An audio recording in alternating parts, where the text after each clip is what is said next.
Halo pemirsa, berjumpa lagi dengan kami di One News Internasional TV One.com. Berita One News Internasional hari ini bakal membahas Rusia dan Belarus menggelar simulasi serangan nuklir selama latihan militer gabungan Zapad 2025. Tahun ini latihan perang besar-besaran ini disaksikan oleh delegasi dari beberapa anggota NATO, termasuk perwakilan Amerika Serikat yang mengirimkan perwira militer mereka. Informasi lainnya adalah kunjungan kenegaraan Presiden Amerika Serikat Donald Trump ke Inggris memicu protes besar di London, dengan ribuan warga menentang kehadirannya dan mempertanyakan manfaat kunjungan tersebut.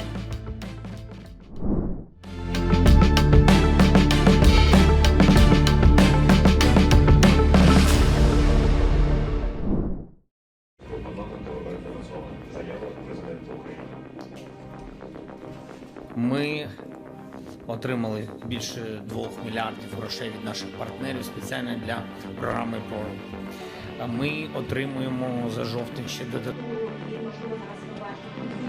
Presiden Ukraina Volodymyr Zelensky menyatakan kesediaannya bertemu Presiden Rusia Vladimir Putin tanpa syarat apapun. Dalam wawancara dengan Sky News, Zelensky mengatakan siap bertemu baik secara trilateral dengan Donald Trump maupun bilateral dengan Putin.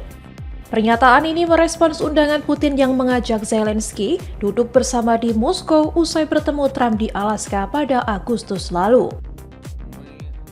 Meski tanpa syarat, Zelensky menolak jika pertemuan digelar di Moskow karena kota itu ia anggap sebagai ibu kota negara yang menyerang Ukraina. Rusia melalui juru bicara Kremlin, Dmitry Peskov, menilai pertemuan tatap muka antara Putin dan Zelensky masih mungkin terjadi. Namun Peskov menegaskan saat ini pertemuan itu harus ditunda karena masih ada jalur negosiasi lain yang bisa digunakan. Kementerian Luar Negeri Rusia juga menyebut pertemuan baru bisa terlaksana bila agenda disiapkan dengan matang. Отримали більше 2 мільярдів грошей від наших партнерів спеціально для програми ПРО. Ми отримуємо за жовтень ще додатково. Уважаемые коллеги, правительство продолжает работать над проектом.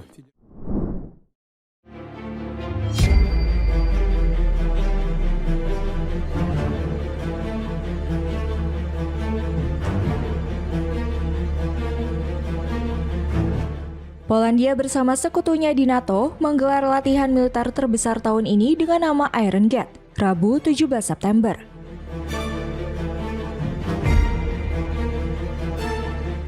Sekitar 30.000 prajurit dikerahkan, didukung lebih dari 600 unit tank, pesawat tempur, dan sistem rudal.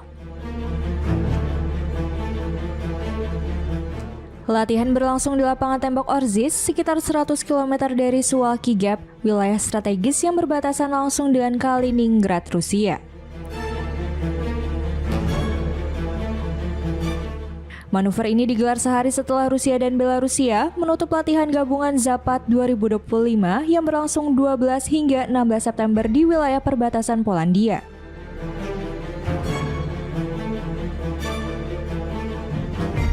Zapad digelar setiap 4 tahun dan tahun ini skenarionya meliputi simulasi konflik besar hingga invasi ke Eropa.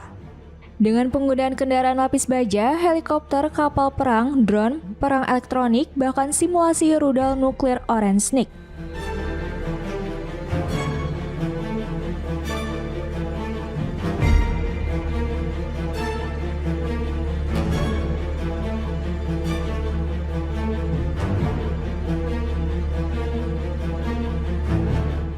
Meski Moskow menyebut hanya 13.000 tentara terlibat, analis memperkirakan jumlah sebenarnya bisa jauh lebih besar.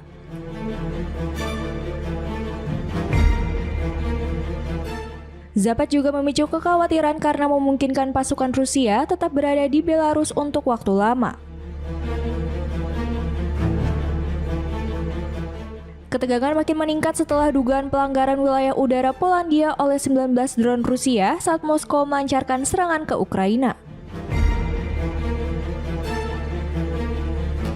Polandia menutup perbatasan dengan Belarus dan memperkuat pasukan di garis depan.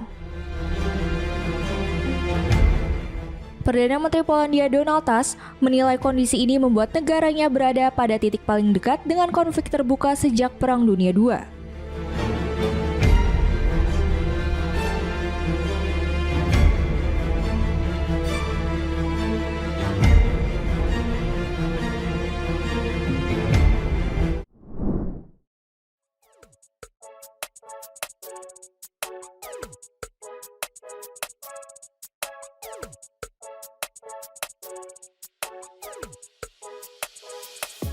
Rusia dan Belarus menggelar simulasi serangan nuklir selama latihan militer gabungan Zapad 2025. Tahun ini, latihan perang besar-besaran ini disaksikan oleh delegasi dari beberapa negara NATO, termasuk perwakilan Amerika Serikat yang mengirimkan perwira militer mereka.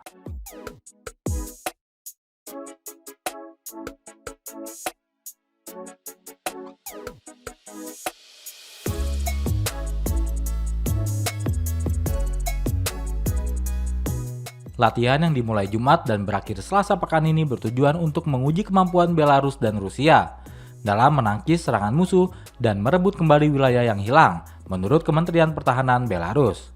Zapad 2025, nama latihan Rusia-Belarus, telah membuat negara-negara NATO waspada hingga ketakutan.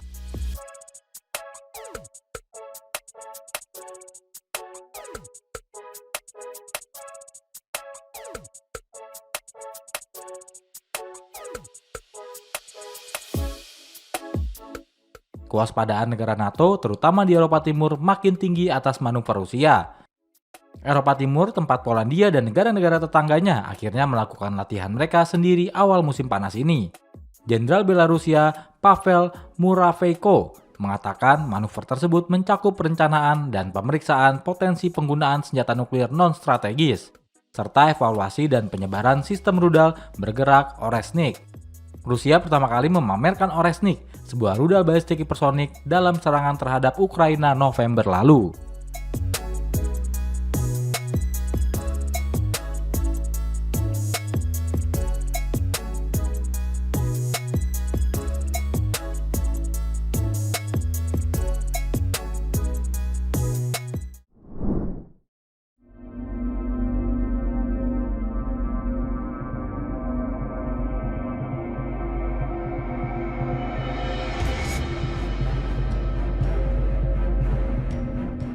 Usai kerusuhan menjadi perhatian dunia, kini Nepal kembali menjadi sorotan setelah laporan media internasional mengungkapkan dugaan campur tangan asing dalam dinamika politik dalam negerinya.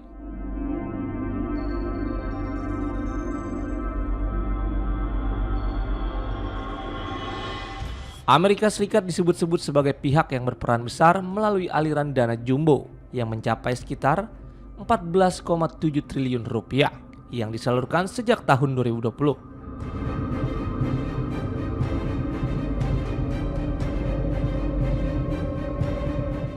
Dugaan ini muncul seiring dengan jatuhnya pemerintahan Perdana Menteri Khatga Prasad Sharma Oli yang menandai babak baru ketidakstabilan politik di negara pegunungan Himalaya tersebut.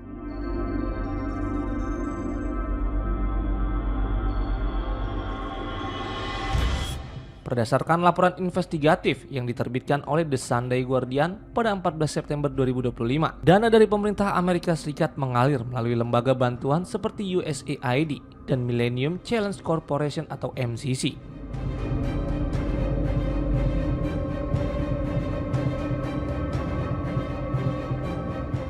Meski secara resmi ditujukan untuk mendukung pembangunan dan demokratisasi,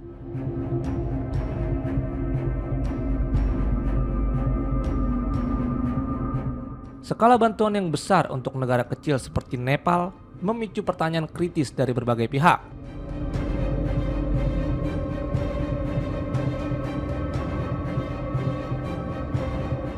Beberapa kalangan menilai bantuan tersebut kemungkinan mengandung agenda tersembunyi, mengingat pola serupa pernah terjadi di negara-negara lain seperti Bangladesh dan Kamboja.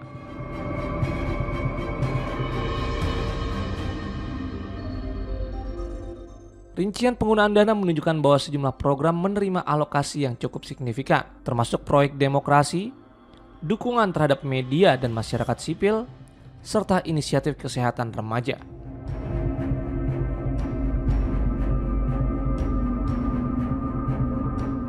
Salah satu penerima dana, Democracy Research Center Nepal atau DRCN, menjadi sorotan karena dinilai oleh sebagian pengamat lebih berperan sebagai instrumen pengaruh ketimbang lembaga murni riset.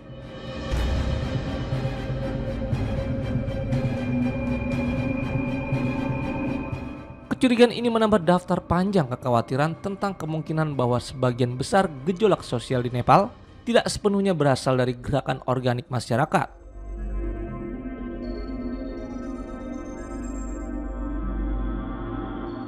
Situasi ini menimbulkan pertanyaan mendalam tentang batas antara dukungan internasional dan intervensi politik.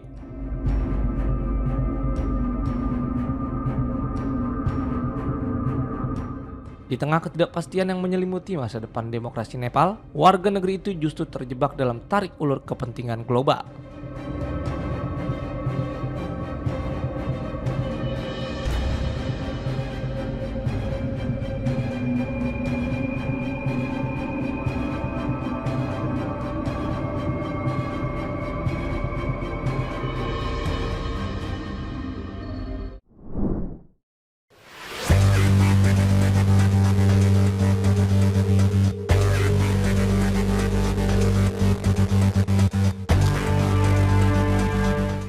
Presiden Amerika Serikat Donald Trump pada hari Rabu 17 September mengisyaratkan tindakan baru terhadap kelompok-kelompok sayap kiri. Menyusul pembunuhan aktivis politik sayap kanan Charlie Kirk dengan menargetkan gerakan anti-fasis Antifa sebagai organisasi teroris.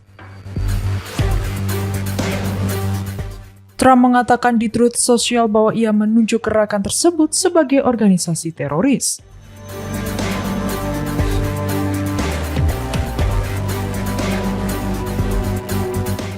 Saya juga akan sangat merekomendasikan agar mereka yang mendanai Antifa diselidiki secara menyeluruh sesuai dengan standar dan praktik hukum tertinggi, tulis Trump. Tidak jelas bobot hukum apa yang dibawa oleh pernyataan Trump tersebut.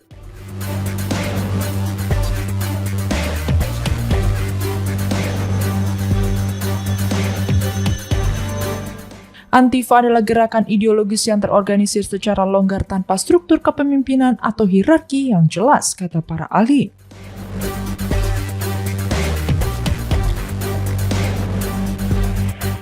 Sehari setelah jaksa penuntut utah mengumumkan dakwaan resmi terhadap tersangka pembunuhan Charlie Kirk, tidak ada bukti yang muncul yang menghubungkan Taylor Robinson yang berusia 22 tahun dengan kelompok luar manapun. Motif pastinya juga masih dipertanyakan. Trump dan para pejabat senior telah berulang kali menyalahkan kelompok-kelompok sayap kiri karena menciptakan suasana permusuhan terhadap kaum konservatif sebelum pembunuhan Kirk. Para kritikus mengatakan bahwa Trump menggunakan pembunuhan Kirk sebagai dalih untuk menindak lawan politiknya.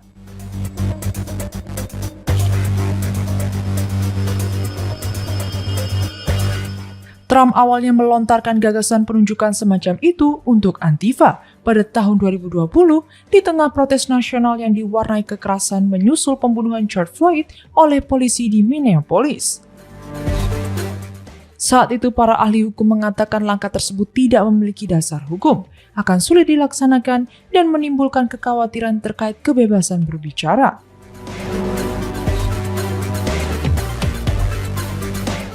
Mengingat bahwa menganut suatu ideologi umumnya tidak dianggap kriminal.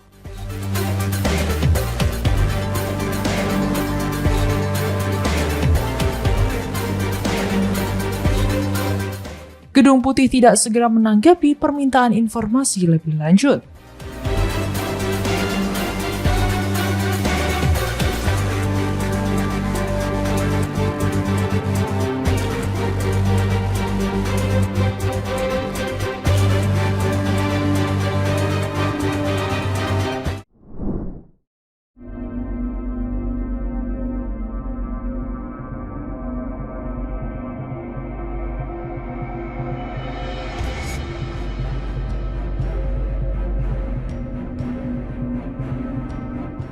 Dinas Intelijen Militer Ukraina atau GUR mengaku bertanggung jawab atas rangkaian ledakan di dekat kota Vladivostok di timur jauh Rusia.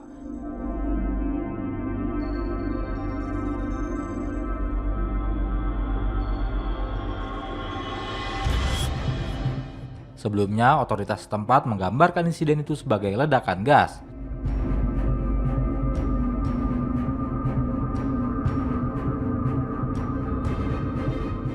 Komite Anti-Terorisme Nasional Rusia mengatakan ledakan terjadi di dekat desa Sitovaya yang terletak di Laut Jepang.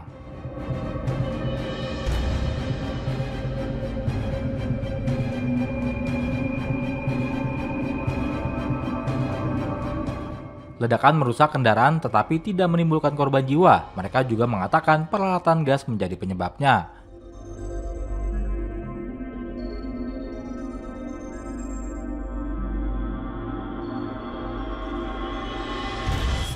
Penduduk setempat mengatakan kepada media Rusia kalau mereka melihat tentara dan agen dari Dinas Keamanan Federal Rusia di daerah tersebut.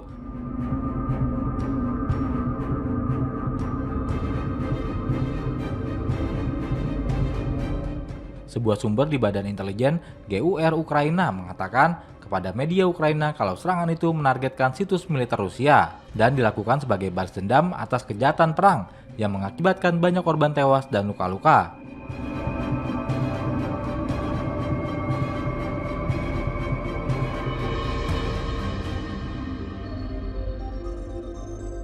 Pada bulan Mei, area yang sama menjadi lokasi ledakan yang kemudian dikaitkan oleh otoritas Rusia dengan tabung propen.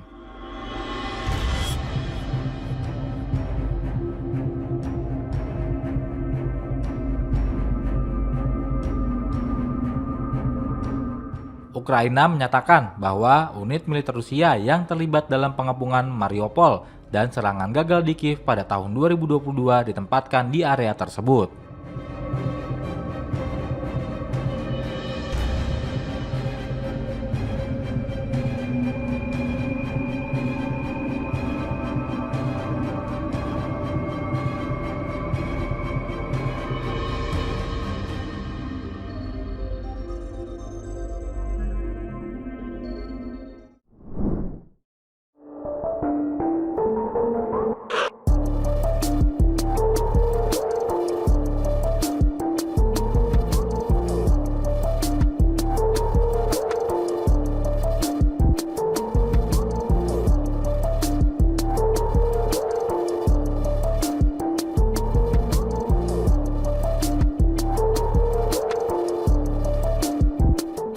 Jeffrey Sah, ekonom Amerika, menyebut Presiden Prancis Emmanuel Macron pernah mengakui secara pribadi bahwa NATO menjadi pendorong perang Ukraina. Sachs mengatakan pengakuan itu disampaikan Macron saat menganugerahkan Legion of Honor pada Mei 2022. Meski di depan publik, Macron tetap menuding Rusia sebagai pihak agresor. Ia menilai para pemimpin Eropa Barat, termasuk Macron, sebagai penghasut perang yang hanya ingin melanjutkan konflik. Sachs menegaskan akar konflik bermula sejak 2014 ketika Amerika Serikat diduga terlibat dalam kudeta yang menggulingkan pemerintahan di Kiev.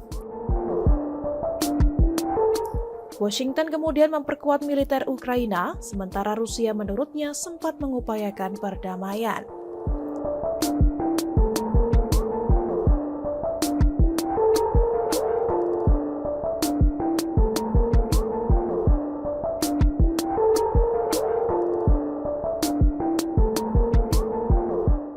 Sachs berpendapat jalan menuju damai adalah komitmen netralitas Ukraina serta penghentian ekspansi NATO ke timur. Ia menuding saat ini Eropa dipenuhi pemimpin yang mendorong perang, di antaranya Kanselir Jerman Friedrich Merz dan Perdana Menteri Inggris Keir Starmer. Rusia sendiri melancarkan operasi militer sejak Februari 2023 dengan tujuan demilitarisasi dan menilai ekspansi NATO ke Kiev sebagai akar konflik. Sementara itu, Donald Trump telah bertemu Vladimir Putin di Alaska untuk membahas perdamaian, namun hasil konkret dari perundingan masih belum terlihat.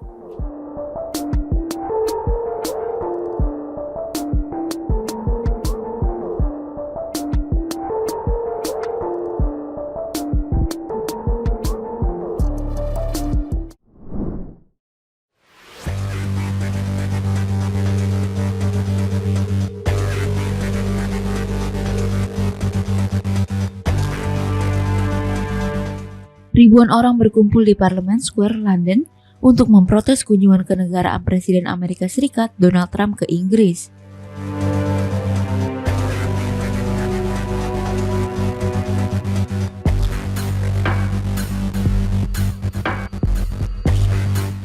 Para demonstran menyoroti kebijakan Trump yang dianggap merugikan, serta mempertanyakan keputusan pemerintah Inggris untuk menyambutnya.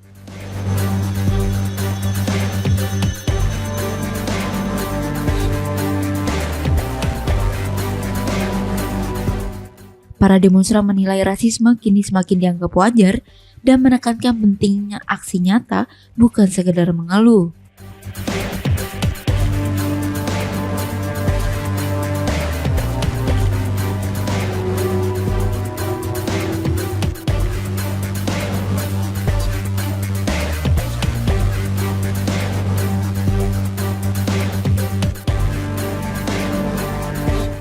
Peserta aksi juga mengecam pemimpin Partai Buruh, Keir Starmer, karena dinilai menyambut Trump dengan terlalu ramah.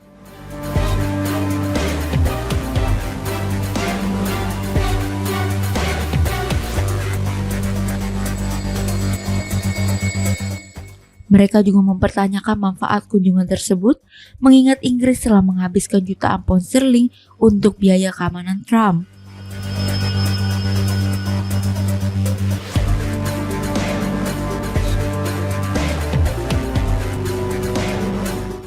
Di saat ribuan orang melakukan pawai di pusat kota, sekelompok kecil massa justru menyambut Trump dengan hangat di Windsor Castle.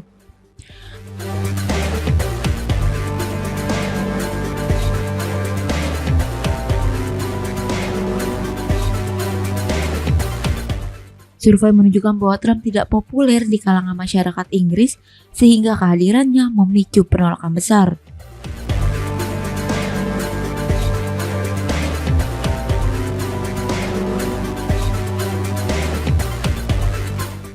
Perdana Menteri Keir Starmer yang sedang menghadapi penurunan stabilitas dan krisis ekonomi berharap kunjungan Trump bisa memberi keuntungan politik.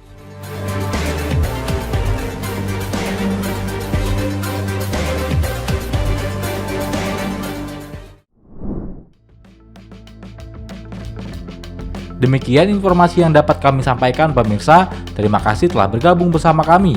Sampai jumpa di One News Internasional berikutnya. Setiap pukul 8 malam hanya di kanal YouTube TV One News.com.